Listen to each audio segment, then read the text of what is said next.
So what does self-care mean to you? It is very important to take care of yourself first so that you can take care of others. I have with me Kelly and Orawan, who will be sharing with me what they do for self-care.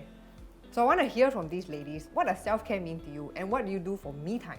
For me time, I'd say exercise plays a huge part in that, because when I exercise, I get all the good hormones in my body and actually feel better about myself. So that for me is that dedicated portion of the day. Like I try to wake up in the morning, get it done, so that you don't leave it till later on in the day, because the later you leave it, the more likely you are to put it off, and then you feel terrible, and then you reach for a chocolate bar, and then it's a slippery slope downhill. So for me, that whole notion of self-care is just sort of like doing the best for my body, starting at the very start of the day and then following through the rest of it.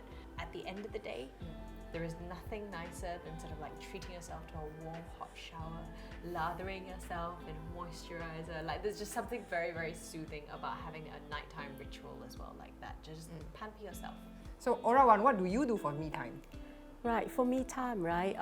Because nowadays with COVID-19, we all work from home, and then it's all like every time you feel like you're 24/7 working. So I think me time is to have a break when it's needed, and also after the end of the day, try to take your mind or relax your mind out of the work. So I would, try to find my time to do some gardening, reading, that I would do, and then also like chat with my daughter after school, so that I find my me time to do. And during the lockdown period, I also understand that's when you picked up exercise, right? Like you started to exercise every day, you ran every day.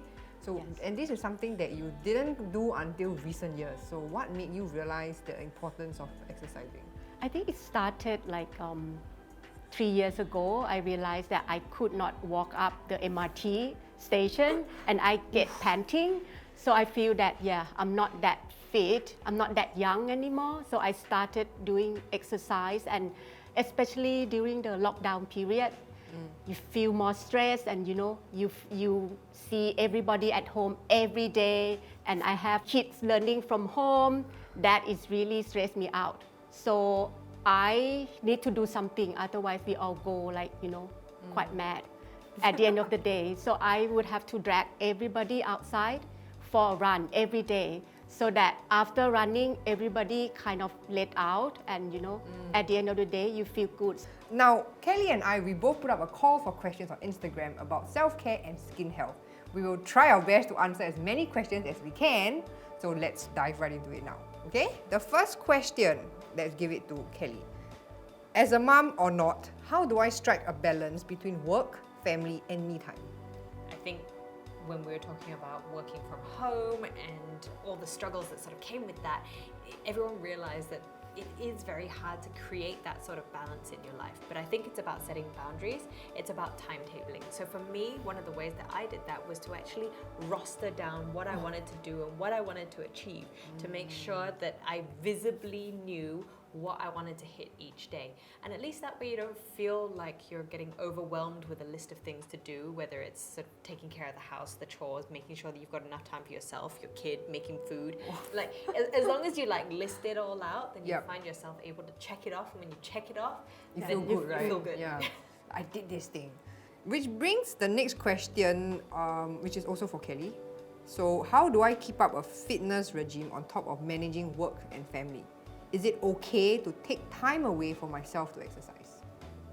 I think that was the thing I struggled with, finding time away from family to exercise and to spend on myself. Without feeling guilty. Without feeling guilty, yeah. It's that whole mum guilt thing all over again. And I think whether it's time to exercise or time to look after yourself, be it with your skincare regime maybe, like it's still important to make sure that you dedicate that time, which is why the planning is so important, and actually scheduling it in.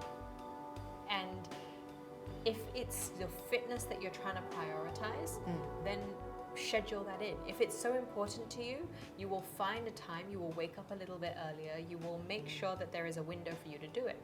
If you've got 20 minutes to scroll through Instagram or Facebook or whatever, you've got 20 minutes to do a workout. Even if it's only 10 minutes, something is better than nothing. And if you can break it down, say if you're doing, your aim is to do 50 push-ups a day, then if you break it up into 10 push-ups in the morning, another 20 push-ups at lunchtime, another 20 push-ups sort of like middle of the afternoon or right before you go for a shower in the evening, then you've hit your goal and your target. But you have to actually schedule it in. I think if you have a partner, it helps to have them remind you. I think one of the big things for me was when I became a mother, I was afraid I would lose my sense of self because it's very easy to just slip into that role and just be a mother. Whereas my husband and we had big conversations around this before I gave birth, around, okay, whatever it is, I don't want to lose who I am. The bubbly sunshine girl that loves doing sports, that loves being in the water, I don't want to lose that. And I think having him constantly remind me of who I am really does play a big part. If you don't have someone in your life to play that role, whether it's a friend or a family member or a partner, then I think it's good to reevaluate yourself. Have a personal development plan, have a journal of sorts that you're writing down so that you can actually keep track of who you are, how you're changing, how you're feeling throughout these changes, and flip back. Look back at who you were 6 months ago, a year ago, and if you have that record, then you can kind of see how far you've come. And maybe you've changed for the better, but at least you understand what has instigated that change and you don't feel like you're different without not understanding why. So my next question is for Orawan. How do you practice self-care when you're a mom, when all you want to do is go to bed after your child does? And how do you find time to pamper yourself? With my daughter, it's a little bit older. I kind of make it like activity together. So we help each other massage. Then, we apply moisturizer, together. Or, we do a certain like girly thing, pedicure, like each other. So that would really incorporate into, giving yourself pamper a bit. And then at the same time, you take your kid into one of the activities. I guess it's a bit like bonding, right? Like things that you do with them to incorporate things like, say if you're going to take moisturizer, right?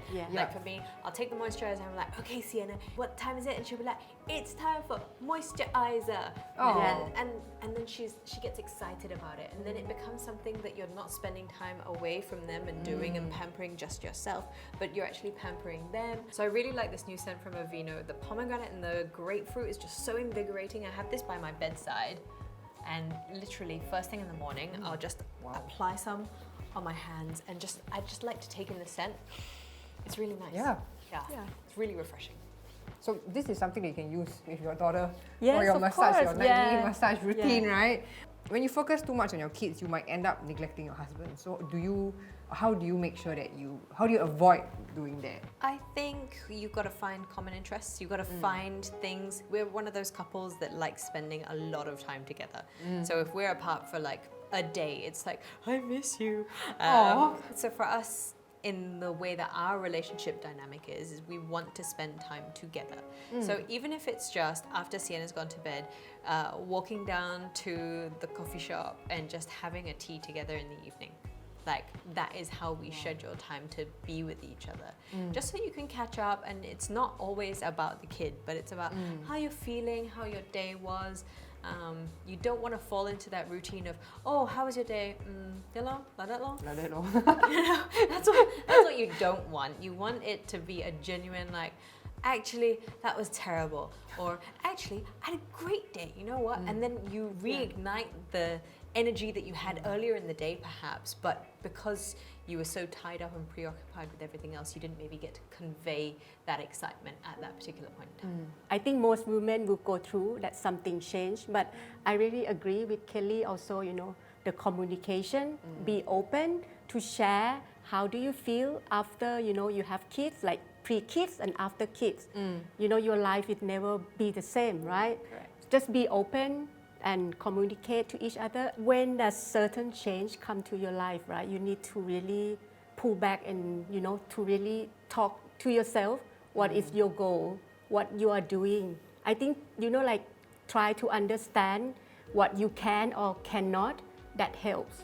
Set that as a kind of boundary that, okay, that I cannot do, and then just accept it. And also, you have to schedule your me time our time and family time. I think self-care does come in many shapes and forms. It's not like you can say that one form of self-care will fit absolutely everyone, but you have to find what works for you.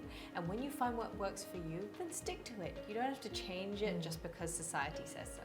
And for me, self-care is, to look after yourself and also, incorporate all the activities that you do with yourself into your routine, whether you include your husband or your kids into that routine. That would help you and kind of sustain the self-care of your body and mind. So real self-care, as we have been discussing, comes in many, many different forms, so long as the main objective is to give yourself the care that you deserve, including skincare. Thank you so much, Kelly and Orawan, for your time and for sharing. I've learned so much today, especially about Aveeno's new product, the Daily Moisturizing Energizing Lotion with grapefruit and pomegranate extract, which Kelly swears by, right? It smells amazing, guys. Just take a few seconds to apply it every day. Thank you for watching Women to Women by Aveeno. We hope you found the conversation insightful and valuable. To encourage you ladies to make a conscious effort on self-care, Aveeno is giving one lucky winner a pampering staycation at the Warehouse Hotel worth over $800. Or you can stand a chance to win an Aveeno Care Pack. All you have to do is like Aveeno SG on Instagram and Aveeno on Facebook, post a photo telling us how you practice self-care. It can be in the form of a personal story, a tip, or a motivational message. And don't forget to hashtag Women2WomenSG and Aveeno SG. For more details, check out the caption. Remember, it is perfectly okay to take time out to re-energize, recharge, and refresh so you can take better care of those around you.